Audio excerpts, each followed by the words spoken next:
This happened 3 or 4 summers ago, back when I was still in college. My family had a beach house in a small, quiet town along the Jersey Shore, and that summer, my internship was completely remote. That meant I spent entire weeks down there by myself. During the weekends, my friends would come down and we would spend our days at the shore, drinking, talking, swimming, and doing all the ordinary things young people do when summer seems endless. But once Monday came, everyone disappeared. The house would become completely silent. The streets would empty. And at night, the entire town seemed to sink into a strange kind of stillness. At first, I loved it. There was something peaceful about being alone in a sleepy beach town after dark. No traffic, no crowds, no voices coming from neighboring houses, just the distant sound of waves rolling onto the shore and the occasional flicker of a porch light in the darkness. I found the silence comforting. At least, I thought I did. One of my favorite things to do that summer was swim in the ocean after the lifeguards had gone home.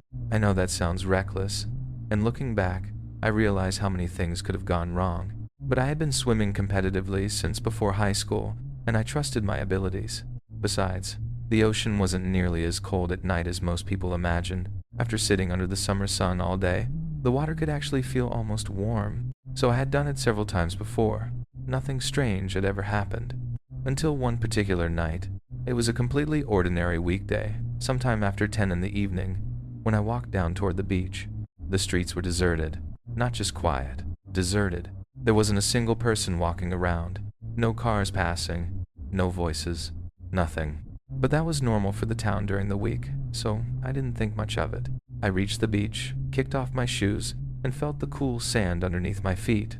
After the exhausting day I'd had, all I wanted was to get into the water, float for a while, clear my head, and forget about everything. For me, swimming was almost like a form of cleansing. I left my things on an overturned lifeguard chair and slowly walked into the ocean. The beach was dark, but not completely black. The moon was bright enough to reveal the surface of the water, and the lights from the distant boardwalk gave me just enough visibility to see the shoreline behind me.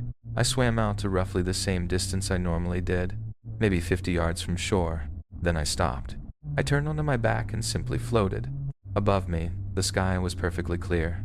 Stars stretched across the darkness in every direction. The ocean was unusually calm, barely moving beneath me.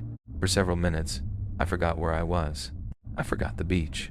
I forgot the house. I forgot everything. There was only the sound of the water beneath my ears and the stars above my head. I was drifting into that strange state where you're awake, but your thoughts become distant, almost dreamlike. And then I heard it. A woman's voice. "Help me." The words came from somewhere behind me. The sound was so sudden that I actually gasped. For a moment, I couldn't understand what I was hearing. Then I turned myself around in the water. My first thought was that someone on the beach must have been calling out, but there was no one there. The voice was coming from farther out, from the darkness behind me, farther into the ocean. I listened. "Help me." The voice came again. Then again. "Help me." There was splashing too. Not gentle splashing. Not the sound of someone casually swimming. Violent splashing. Desperate splashing. The kind of thrashing you would expect from someone who was drowning. My stomach dropped. She sounded young, maybe around my age, maybe in her early 30s. I couldn't tell. All I knew was that someone was out there, alone, in the middle of the ocean, at night, and she was drowning. I shouted toward her. I asked where she was. I told her to keep fighting, but she didn't respond. She didn't acknowledge me at all. She simply kept saying the same 2 words. "Help me, help me, help me," over and over. It was almost mechanical. At the time, I didn't notice how strange that was. I didn't question it. I didn't stop to think about why she couldn't hear me. I didn't think about how dangerous it was to swim farther into the ocean after dark. I only thought one thing. Someone was going to die.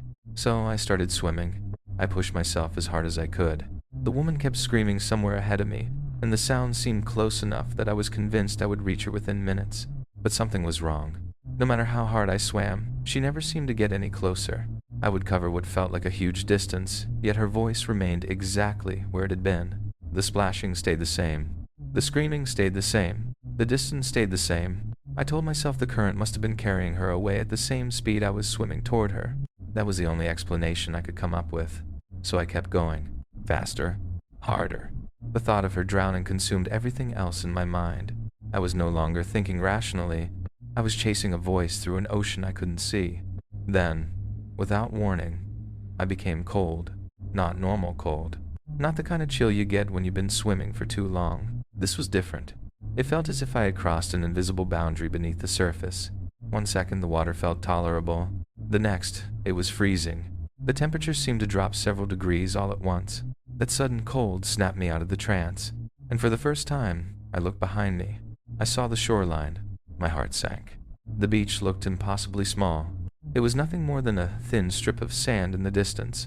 The houses were barely visible. The lights looked tiny. For a second, I honestly felt as though I were looking at the shore from a boat. I had no idea how far I had traveled. I'd never been that far out in the ocean at night before. Maybe I'd never been that far out at all. And yet somehow, I had done it without realizing. Then, I heard the woman again. Still ahead of me. Still screaming. Still drowning. Except she hadn't gotten any closer. Not even slightly. I stopped. I began wondering whether I should turn around. And then the screaming stopped. Instantly. No fading away. No final cry. No distant splash. Just silence. Absolute silence.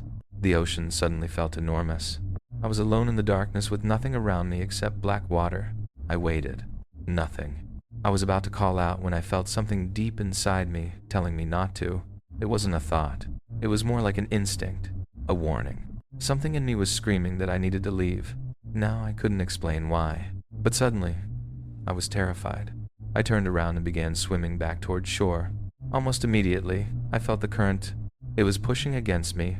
Every stroke became harder than it should have been. I would swim forward, only to feel myself being pulled sideways along the coast. My arms were getting heavy. My breathing became ragged. I had already spent most of my energy chasing that voice. Now I was exhausted, but I couldn't stop. There was no option anymore. I had to reach the beach. I had to survive. Then the dizziness began. My vision started to blur. My thoughts became disjointed. The world around me felt unreal.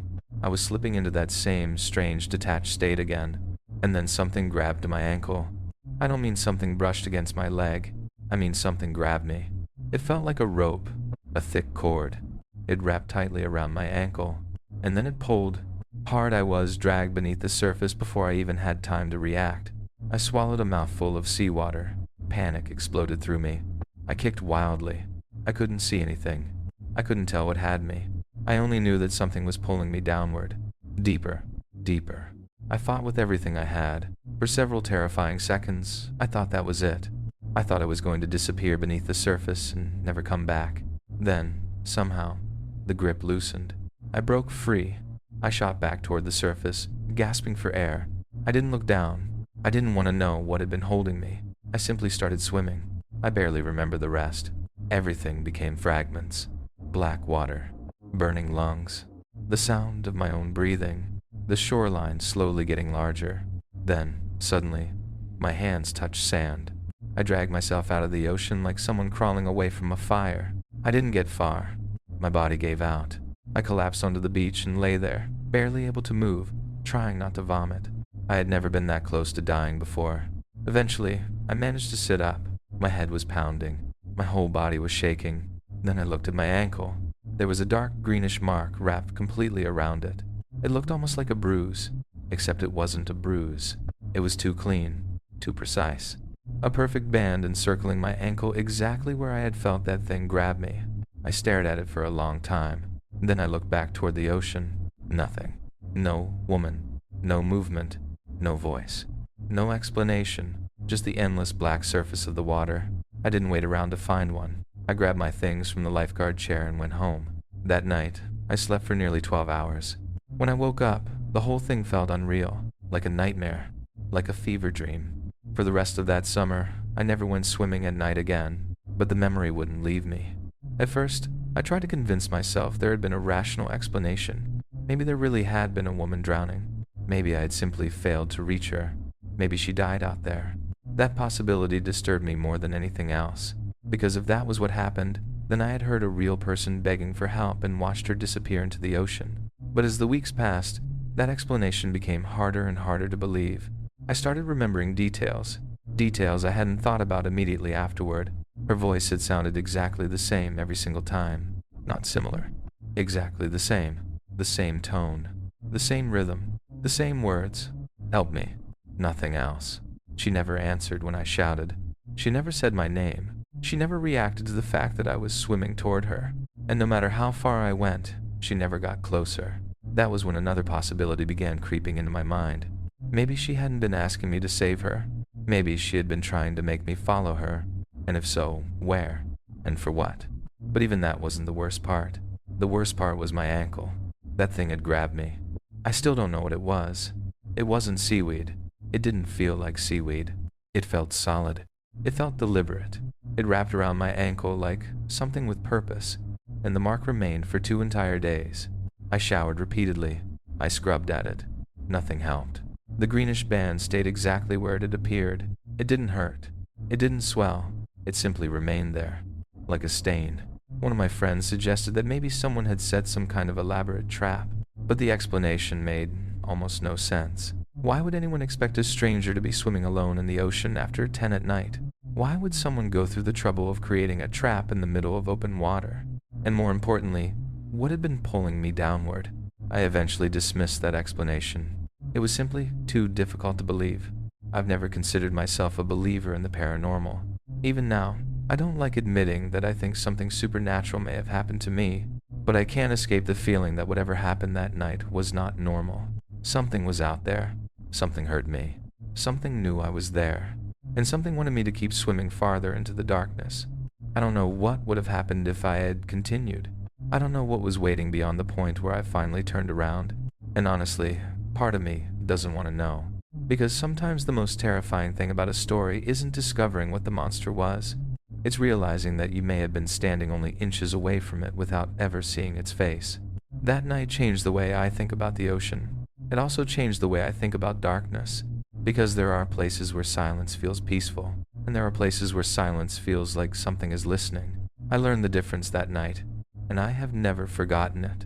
About 2 years ago, I found myself in a completely different situation. I had just quit a dead-end job. I won't even bother saying what it was. I wasn't in a hurry to find another one. I had some money saved, and I was going through one of those strange periods in life where you don't really know what you're supposed to do next. I was 24, single, living cheaply, and spending most of my time outside. I wanted to figure out what I actually wanted from my life.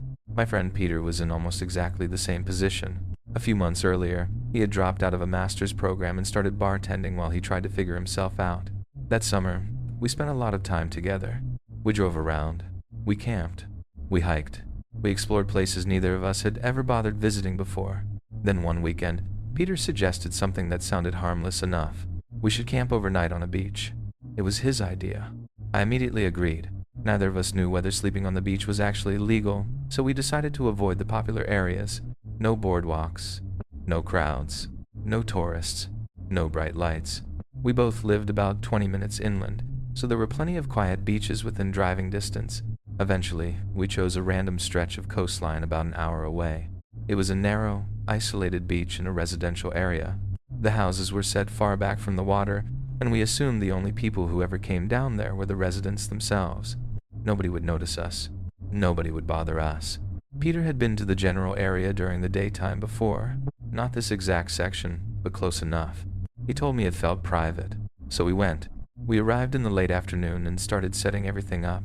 It was October by then. The air had a sharp chill to it, and the wind coming off the ocean was colder than we expected. Our plan was simple. Pitch the tent. Build a comfortable little camp. And if the temperature dropped too much during the night, crawl inside and sleep. At first, there was nothing frightening about the place. In fact, it was beautiful. The beach stretched quietly into the distance. The ocean rolled beneath the darkening sky. There were no crowds, no traffic, no voices. Nothing but the two of us, the sand, the wind, and the endless water. Standing there alone with the ocean in front of us and the empty sky above, we felt completely cut off from the rest of the world. It was peaceful, almost unnaturally peaceful, and neither of us realized that the quiet we had come looking for was about to become something very different, because there is a particular kind of silence that only exists in isolated places. At first, you enjoy it. Then you start noticing every little sound, a distant wave, a movement in the grass, a branch shifting somewhere behind you. And eventually, you begin wondering whether the things you hear are actually coming from the world around you, or from somewhere you cannot see. That was the mistake we made. We thought we had found a place where nobody could bother us. We never stopped to consider whether we were truly alone. We built a small fire in a shallow pit, cooked some food, and spent the evening sitting directly on the sand, watching the waves roll in beneath the darkening sky. For a while, everything felt completely normal. The fire crackled beside us. The ocean breathed in and out in the distance. The last traces of daylight slowly disappeared from the horizon. By the time we finished eating, the sun was completely gone. I do not drink, and I didn't back then either. But Peter opened a beer. He had been thoughtful enough to bring me a non-alcoholic one, so we sat there with our drinks, talking about nothing in particular, and enjoying the strange sense of isolation. There wasn't another person anywhere in sight, just the two of us, the fire, the ocean, and an enormous black sky stretching above us. Then I noticed something. At first, it was so faint that I almost ignored it. There was a small light out over the water. It appeared to be somewhere near the horizon. My first thought was that it was a boat, maybe a distant ship passing through the area. I pointed toward it and asked Peter if he could see what I was seeing. He could. We both watched it for a while. At first, there was nothing strange about it. Ships passed through those waters all the time. But after staring at it for a few minutes, I started feeling that something about the light was wrong. I couldn't immediately explain what bothered me. It wasn't necessarily the color. It wasn't the brightness. It wasn't even the distance. It was the way it moved. The light wasn't traveling across the horizon. It was skipping. One moment it would be in one position, then it would disappear, and suddenly it would appear somewhere else. Not gradually, not drifting, jumping. It was as if someone had taken the light, switched it off for a fraction of a second, and then switched it back on several degrees away. Peter noticed it too. We started watching more carefully. Every so often, it would flicker from one position to another. Sometimes the movement was small. Sometimes it was much farther. And occasionally, it seemed to glitch completely, as though whatever we were looking at couldn't decide where it was supposed to be. Neither of us knew what to make of it. Then I realized something that made me even more uncomfortable. The light was getting closer. Not quickly, not dramatically, but gradually enough that I could tell, and as it approached, I noticed its color. It wasn't white. It wasn't yellow. It wasn't the warm, amber color of a ship's navigation lights. It was green. A distinctly unnatural green. Not bright enough to illuminate the water, but clearly visible against the blackness of the sky. That was when the feeling in my stomach changed. It stopped being curiosity. I started feeling watched. Peter suggested we move closer to the water to get a better look. I agreed. We stood up and walked toward the shoreline. The sand was cold beneath our feet. The ocean was almost completely black, and that green light was still out there, still moving, still skipping across the darkness. But getting closer, we started throwing out explanations. Maybe it was a drone, maybe a helicopter, maybe some strange reflection from an aircraft, maybe a military exercise. We came up with one possibility after another, anything that could make the situation ordinary again, but none of the explanations really fit. I'd never seen anything move like that. Neither had Peter. And there was something else. There was no sound. None. If it had been a helicopter, we should have heard something. If it had been a boat, there should have been an engine. Even if it was some kind of aircraft, there should have been some indication that something physical was moving through the air. But there was nothing. Only that silent green light. If I had been alone, I probably would have convinced myself I was imagining it. I might have blamed exhaustion, the darkness, the firelight, anything. But Peter was standing right beside me. He saw it too. That fact somehow made everything worse, because now there was no easy way to explain it away. Then the light started moving faster. The pauses between its movements became shorter, and the jumps became wider. It was no longer casually flickering from one place to another. It was moving with purpose. That's when I became genuinely afraid. What had once looked like a tiny point of light now seemed to have depth. It wasn't just a dot anymore. It was becoming a glow, a shape, something with dimension, something that appeared to exist in the space between us and the horizon. I couldn't take my eyes off it. Neither could Peter. I don't know how long we stood there. 10 minutes, 20, maybe 30. Time felt strange. The longer we watched, the less certain I became that I was looking at something that belonged in the sky at all. Then its movement changed. It stopped approaching us. Instead, it began moving in a pattern. Circles, or something close to circles. It would rise, shift, curve, then suddenly snap in another direction. For a moment, it almost looked like it was dancing. That was the only word I could think of. Dancing. Except there was nothing beautiful about it. It was hypnotic in the worst possible way. The kind of movement that makes you stare even when every instinct inside you is telling you to look away. Peter and I had stopped talking by then. There was nothing left to say.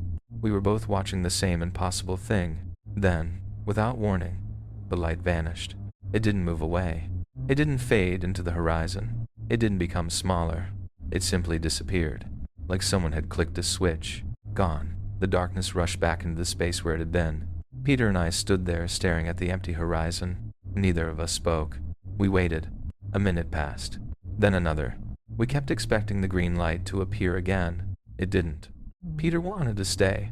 He wanted to keep watching. Maybe he thought it would come back. I didn't. By then, something inside me was telling me that we had already stayed too long. It was late. I was unsettled, and I suddenly had no desire whatsoever to remain outside. I convinced Peter that we should just go to sleep. Eventually, he agreed. We climbed into the tent and zipped it shut. We tried to bring the mood back to normal. We made a few comments. We laughed once or twice, but it was forced. Neither of us really wanted to talk about the light, because talking about it would mean admitting that we had no idea what we'd just witnessed. Eventually, we went to sleep. The next thing I remember is Peter shaking me awake. It must have been shortly after sunrise. I could see pale morning light coming through the walls of the tent. I was still half asleep. I asked him what he was doing. He didn't answer immediately. He just kept telling me to wake up, to get outside, to look. There was something in his voice that made me sit up. I crawled out of the tent. I stood, and then I saw it. There was a circle in the sand surrounding our tent.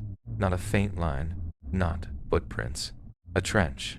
Someone had dug a complete circle around our tent. The circle was several feet away from the tent on every side, and it was almost perfectly uniform. The width was consistent. The depth was consistent. It looked deliberate, carefully made, almost measured. The trench was roughly 6 inches deep and about a foot across. A nearly perfect circle had been carved into the beach around where we had slept. I stared at it. For several seconds, I couldn't process what I was seeing. My brain kept trying to find an ordinary explanation. Someone had done it as a joke. An animal had dug it. The tide had somehow created it. But none of those explanations made sense. The circle was too precise, too clean, too intentional. Before I could even say anything, Peter waved me farther down the beach. He had already seen something else. I followed him, and then my stomach dropped. There were more holes. Dozens of them, maybe more. They stretched down the beach as far as I could see. They were roughly the same size.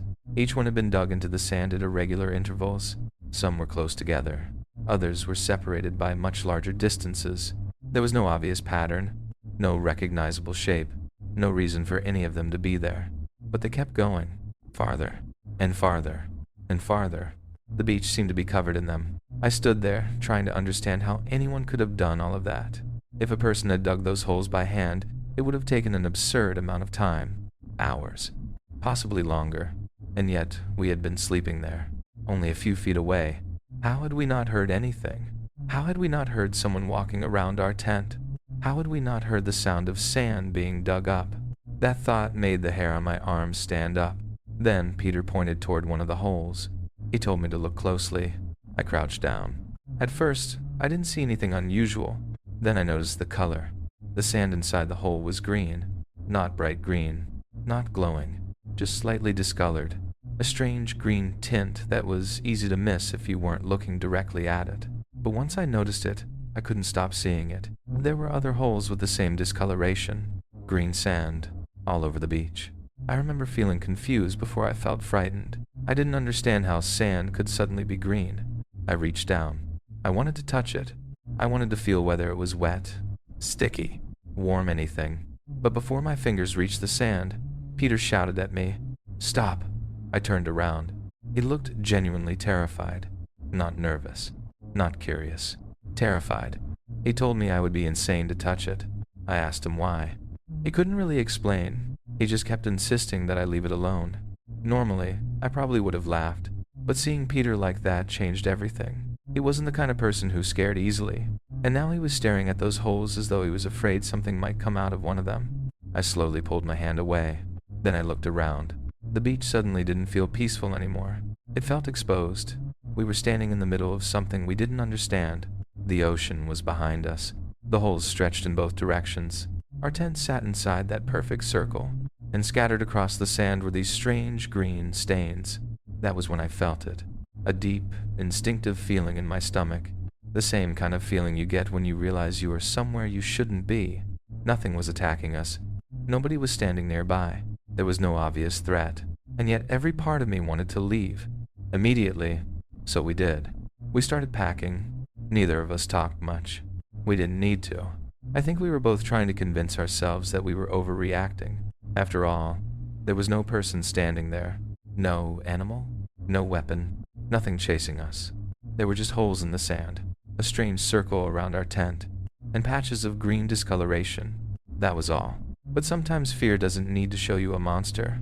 Sometimes all it needs to do is show you evidence that something was there while you were asleep. Something close enough to walk around your tent. Something quiet enough that you never heard it. Something that had enough time to carve a perfect circle around where you were lying. And something that left behind traces you couldn't explain. The worst part was that neither of us knew when it had happened. We didn't know if it happened before we went to sleep. We didn't know if it happened during the night. We didn't know if something had been moving around us while we were completely unconscious. And we didn't know whether those holes had anything to do with the green light we had watched hovering over the ocean. But as we packed our things, I couldn't stop thinking about one possibility. Maybe the light hadn't disappeared. Maybe it had simply come closer, much closer. And maybe while we were inside the tent, sleeping only a few feet away from the ocean, whatever had been controlling that strange green light had been standing somewhere in the darkness, watching us, waiting, and digging. We left that beach as quickly as we could. Neither of us looked back for very long, because there are some places where you can feel that something has happened even when you don't understand what it was. And there are some mornings when you wake up and realize that the most frightening part of the night wasn't what you saw. It was what you didn't see. Something had been on that beach while we slept. That was the thought I couldn't escape. Whatever it was, it had been close enough to walk around our tent and carve a nearly perfect circle into the sand, yet neither Peter nor I had heard a single sound. Not footsteps, not digging, not movement, nothing. And that was what made the whole thing so disturbing. The strange green light, the holes, the green discoloration in the sand, the perfect circle around our tent. Whatever connected those things had happened while we were lying there completely unconscious. We had been asleep only a few feet away. Something could have been standing outside the tent. Something could have been moving around us. And we would never have known. As we drove away that morning, we barely spoke. Eventually, Peter broke the silence. He looked over at me and said something along the lines of, "What the hell was that?" I told him I had no idea. That was basically the entire conversation. Neither of us had anything else to say. I've returned to that beach several times since then, always during the day. I wanted to find some rational explanation, something, anything. But within a few days, the holes were gone. The tide had almost certainly filled them in. The sand had been smoothed over. There was no perfect circle, no green discoloration, no evidence that anything unusual had ever happened there. It was as though the beach had erased everything for us. I've spent an embarrassing amount of time trying to figure out what we saw. I've researched bioluminescence, military testing areas, tidal phenomena, unusual changes in sand composition, sea life, natural formations, everything I could think of. Nothing explained all of it. I considered whether some kind of marine animal might have created the holes, but I could never find anything that actually fit. There was always some part of the story that didn't make sense. And after all these years, I honestly don't know what happened that night. But there is one part of the story that still bothers me more than anything else. Peter. He doesn't like talking about it. At all. The few times I've brought it up, he shuts the conversation down almost immediately. Once, he simply told me that he wanted to forget the entire thing. I understood. But somehow, that frightened me even more. Peter isn't easily scared. He's the kind of person who normally wants to investigate strange things. He would be the guy standing closer to the edge. The guy saying, "Let's see what that is." So seeing genuine fear in him that morning told me something I didn't want to know. Whatever we experienced had gotten to him, deeply. And I think part of him was afraid that if we talked about it too much, we might somehow invite the memory back into our lives. Maybe that's irrational. Maybe it means nothing. But I know one thing. I will probably never get an answer. And sometimes not knowing is worse than knowing. Because if you know what frightened you, at least you know what to avoid. But when you don't know what was there, your imagination has nothing to stop it. and every explanation becomes possible. That experience stayed in the back of my mind for years. Then something happened underwater that reminded me of it. I've been diving since college. I'm in my late 30s now, and I have somewhere around 80 dives logged, give or take. My buddy Ryan has roughly the same amount of experience. Neither of us is a professional diver, but we aren't beginners either. We've spent enough time underwater to be comfortable at depth. We know our equipment. We know our limits. We know what the ocean looks like when you're hundreds of feet from the surface. And that familiarity may have been exactly what made what happened next so dangerous. This happened back in 2016 during a trip to Roatan, Honduras. There was a cargo wreck out there at roughly 110 feet that was considered a solid advanced dive. The site seemed ideal. The wreck was structurally interesting without being overly technical, and there was plenty of marine life around it. We went out with a small local operation. There were maybe 6 divers on the entire boat. Before entering the water, the dive master gave us the standard briefing: stay above 100 feet. The wreck sat on a slope, meaning the stern dropped into deeper water. Do not penetrate the structure. 25 minutes maximum bottom time. We listened. We nodded. We understood the risks. But I'll admit that neither Ryan nor I was giving the briefing the attention it deserved. We had heard it before. We were experienced. We were confident. Maybe too confident. We descended. And the wreck was incredible. It was this enormous rusted structure resting beneath the blue water, covered in marine growth and surrounded by fish. At first, everything felt completely normal. We moved along the port side of the wreck, following the structure as it gradually angled downward. Eventually, I checked my dive computer. 105 feet. That put us essentially at the limit. I knew it. Ryan knew it. But neither of us was particularly concerned. Those limits felt conservative. And at that age, I had an enormous amount of confidence in my abilities. Looking back now, I realize some of that confidence was probably arrogance, especially with Ryan beside me. He was the kind of diver who made you want to push just a little farther.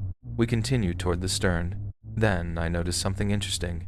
The lower section of the deck had an opening. A large cargo hatch had rusted through, leaving a gap in the structure. Through it, you could see the deck plating below. It was exactly the kind of thing that grabs a diver's attention. I remember thinking that I might never get another chance to see something like that. Maybe I'd never return to Honduras. Maybe I'd never dive this wreck again. The thought lasted only a second. Then, Ryan started descending. He didn't even look back. I followed. We dropped past 110 feet. Then 120, a little deeper. I knew we were pushing the limits.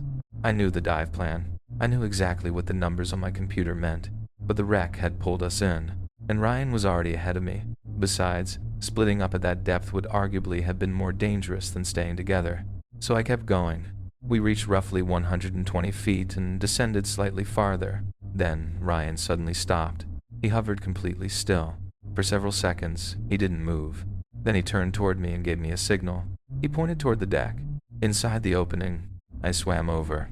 I looked down, and for a few seconds, my brain refused to understand what I was seeing. There was something sitting on the rusted metal plating, something that didn't belong there. My first thought was a jellyfish. That's what my brain identified it as. A jellyfish. But the longer I looked, the more wrong it seemed. I need to be very clear about what I saw.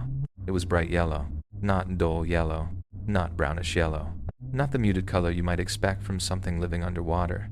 It was brilliant, vivid, almost fluorescent.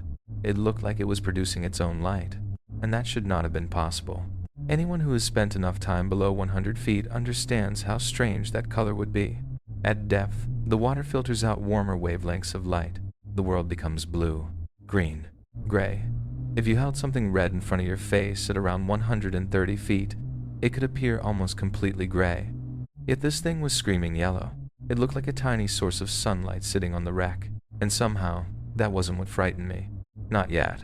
My first reaction was actually excitement. I felt an almost childish urge to laugh. I had never seen anything like it. It was beautiful in a way I couldn't explain. Wrong, but beautiful. The creature was roughly the size of a basketball. It was slightly flattened and had a strange texture across its surface. There were folds, ridges, almost like the surface of a human brain. It moved very gently, swaying back and forth. But it wasn't pulsing like a normal jellyfish. It wasn't drifting freely through the water either. It seemed to be sitting there, resting on the rusted metal, as though it belonged there, as though it had chosen that exact place. I stared at it. Ryan stared at it. Neither of us seemed capable of looking away. Eventually, the initial excitement began to fade. Something else took its place. A strange feeling. I was completely focused on the creature, and yet I also felt completely disconnected from everything around me. It was almost like being hypnotized. I could see the wreck. I could see Ryan. I knew I was underwater, but somehow those facts felt distant, unimportant. The only thing that mattered was that yellow shape sitting beneath us. I didn't know how long we had been watching it. Seconds. Minutes. Time felt strangely distorted. Later, Ryan told me he experienced the exact same thing. That detail still bothers me, because if it had only happened to me, I could blame nitrogen narcosis, depth, stress, excitement, any number of things. But Ryan felt it too. Both of us became completely absorbed by that thing. Two experienced divers hovering over a creature neither of us could identify, and neither of us seemed interested in leaving. Then I saw Ryan move. Slowly, almost cautiously. He extended his hand toward the creature. His fingers moved closer to the brilliant yellow surface, and as I watched his hand approach it, a thought suddenly entered my mind. A thought that I still remember with uncomfortable clarity. Don't touch it. I don't know why I thought that. I had no evidence, no reason, but every instinct in my body suddenly wanted him to stop, because there was something about that thing that felt less like an animal, and more like something that was waiting. I watched Ryan reach toward it, and the strangest part is that I didn't stop him. I should have. Every instinct I had should have told me to pull him back, but I just hovered there, staring. His hand moved slowly through the water. His fingers came within inches of the brilliant yellow surface. Then he suddenly pulled his hand away. He never touched it, and somehow I barely reacted. I was still completely absorbed by the thing. Then my dive computer started screaming. The alarm ripped through the water and snapped me out of whatever state I had been trapped in. I looked down, and my stomach dropped. 134 feet. We had been down there for almost 30 minutes. My air pressure was around 600 pounds per square inches. If you don't dive, you might not realize how bad that is. 600 psi is not a comfortable amount of air to have left at that depth. It is emergency territory. We were supposed to start heading upward at around 700 pounds per square inches. I looked at Ryan. He checked his computer. His situation was even worse. And that was when I noticed his face. He looked confused, almost startled, like someone who had just woken up from a deep sleep and suddenly realized he had no idea where he was. I realized I probably looked exactly the same. For several seconds, neither of us moved. Then, the reality of the situation hit me. We had been staring at that thing for far too long. Whatever had happened to our perception down there, it had completely destroyed our awareness of time. We had lost track of everything. Depth, airtime, the dive plan, the other people on the boat, everything. The next 10 minutes are difficult for me to remember clearly. Most of it exists as disconnected fragments, numbers on my computer, the sound of my own breathing, Ryan swimming beside me, the wreck disappearing below us, the pressure changing as we ascended. We were ascending far too quickly. We didn't have enough air to make the kind of slow, controlled ascent we should have made. We knew it, but we had no choice. We did the best safety stops we could with the air we had left. It wasn't good. It wasn't even close to good. By the time we reached the surface, I knew something was wrong. My head was pounding. Not a normal headache. Not dehydration. Not exhaustion. It felt like my skull was being crushed from the inside. I had never experienced pain like that before. And then the dive master started yelling. He was furious. Absolutely furious. And honestly, he had every right to be. We had ignored the limits. We had gone deeper than we were supposed to. We had stayed down far too long. We had nearly turned a recreational dive into a serious emergency. I remember sitting there listening to him and barely being able to process his words because my head was throbbing so badly. Ryan was in even worse shape. He vomited twice before we even made it back to shore. I felt terrible. Not just for myself, for everyone else on that boat, especially the dive master. He had trusted us to follow the plan, and we had made the entire situation more dangerous for everyone. I remember feeling so guilty that I ended up giving him almost all the cash I had with me as a tip. It wasn't going to make up for what we had done, but it was all I could think to do. Later that night, things finally started to settle down. Ryan and I were mostly recovered. We were exhausted. Neither of us wanted to go anywhere. We just stayed at the hotel, lying around and trying to process what had happened. Eventually, we started talking about the jellyfish. The more we talked about it, the stranger it seemed. We tried to identify it. Maybe it was some rare fluorescent species. Maybe some kind of bioluminescent organism. Maybe the depth had changed its appearance. Maybe there was a perfectly reasonable explanation that we simply didn't know about. We went through possibility after possibility. Then Ryan suddenly stopped. He looked at me, and he remembered something. He had recorded the entire dive on his GoPro. I had completely forgotten. Between the panic, the headache, the exhaustion, and everything else that had happened after surfacing, the camera had never crossed my mind. Ryan grabbed it. We sat down together and started watching the footage. I remember feeling almost excited, because if the camera had captured what we saw, then we finally had proof. Whatever that thing was, we could freeze the frame, zoom in, study it, maybe identify it. Ryan skipped forward to the section of the dive where we had encountered the creature. I leaned closer to the screen. I was expecting the yellow glow to suddenly fill the footage. I expected to see that impossible color, that strange flattened body, those brain-like ridges, that brilliant yellow surface sitting on the rusted deck, but it never appeared. Not even for a second. At first, I thought Ryan had skipped too far, so we went back, then forward again. Nothing. We watched the entire section. Still nothing. For approximately 8.5 minutes, the camera showed the same thing. Ryan and I hovering over a completely empty section of rusted deck plating. There was no jellyfish. There was no yellow light. There was no strange creature. There wasn't even some other object that could have been mistaken for one. There was nothing. Just bare metal. Rust. And the two of us slowly circling around an empty patch of wreck. I remember feeling a cold sensation run through me, because that meant the thing we had seen wasn't on the camera. And if the camera was telling the truth, then it had never been physically there. We had hallucinated it. The obvious explanation was nitrogen narcosis. At roughly 130 feet while breathing normal air, nitrogen narcosis is absolutely possible. It can affect judgment. It can cause euphoria. It can make a person fixate on objects. It can distort the perception of time. It can produce confusion. It can make experienced divers behave in ways they normally wouldn't. And suddenly, everything we'd done made sense. The excessive confidence, the fascination, the strange feeling of being disconnected from reality, the loss of awareness of time, the decision to keep descending, the decision to remain there. It fit almost perfectly. There was only one problem. A problem I couldn't explain. Ryan saw it too. Not something similar. Not something vaguely resembling it. The exact same thing. We hadn't talked about the creature underwater.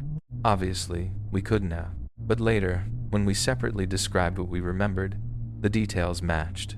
The color, the size, the shape, the texture, the folds, the ridges, the way it sat on the deck, the way it moved, everything. I remembered those details.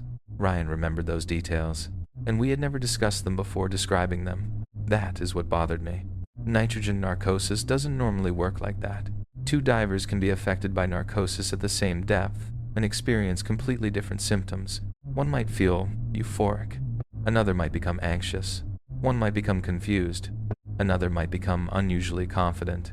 But two people experiencing the exact same complex visual hallucination with identical physical characteristics, that was something I couldn't make sense of. I started researching it obsessively after we returned home. I read everything I could find.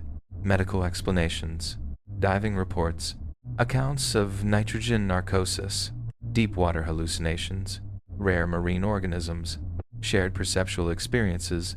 I wanted desperately to find something that would make the story ordinary. Something that would let me say, this is what happened, case closed. But I never found anything conclusive, and that left me with a thought I hated. Maybe we had both been narked. Maybe our brains had simply malfunctioned at the same time. Maybe Ryan's memory had unconsciously filled in details after hearing my description. That was the only explanation I could come up with that even remotely made sense. But there was another problem. Ryan described details before I did. Details he couldn't have known from me. Details about the folds, the membrane like ridges, the exact yellow color, the way the creature seemed to rest against the metal. He described things I had been thinking about but hadn't yet said aloud. That was the part I couldn't explain. And that's when the story stopped being a strange diving accident and became something I still think about years later. Because I can accept that I hallucinated something. I can accept that the depth affected my brain. I can accept that nitrogen narcosis made me behave irrationally. I can even accept that Ryan experienced something similar. but I have a much harder time accepting that two people could independently hallucinate the same impossible creature in the same place at the same time with the same details. And the camera made it worse, because the camera didn't show a distorted version of the creature. It didn't show something blurry that could be interpreted differently. It showed nothing. 8.5 minutes of us hovering over empty metal, as if we were fascinated by something that did not exist, or as if whatever we were looking at existed somewhere the camera couldn't see. Ryan and I continued diving together for several years after that. Eventually, life happened. We got busy. We drifted apart. We stopped talking as often, but I still dive whenever I get the chance. And every once in a while, when I'm underwater and the visibility suddenly drops, I remember that wreck. I remember the yellow light. I remember those strange ridges. I remember how completely hypnotized we were. And most of all, I remember Ryan reaching toward it. Sometimes I wonder what would have happened if he had actually touched it. Would nothing have happened? Would we simply have snapped out of the hallucination? Would he have felt something? Or would the camera have recorded something completely different? I will never know. The thing that bothers me most isn't that I don't know what we saw. I've learned to live with that. The ocean is full of things we haven't discovered. There are species we haven't documented. There are phenomena we don't understand. There are things at depth that humans simply aren't meant to see. Maybe it was something natural. Maybe it was a neurological event. Maybe it was nothing more than two experienced divers becoming dangerously narked. I can live with any of those possibilities. What I cannot easily explain is the fact that we both saw the same thing, the same impossible creature, the same impossible color, the same impossible details. And when we finally checked the footage, there was nothing there. Everyone I've told this story to has their own theory. Some say it was nitrogen narcosis. Some say it was a rare marine phenomenon. And quite a few people tell me it was supernatural. I used to laugh at that idea. I don't anymore. Because once you've stared into the deep and seen something that shouldn't exist, and then watched a recording proving that it wasn't physically there, you start to realize how little you actually know about the world beneath the surface. Maybe there was nothing supernatural down there. Maybe our brains simply betrayed us. But sometimes I still wonder about that empty section of rusted metal, because if we really were hallucinating, then why did both of us see the exact same thing? And if we weren't hallucinating, then what exactly were we looking at? That is the question I have never been able to answer. And honestly, after all these years, I'm not sure I want to.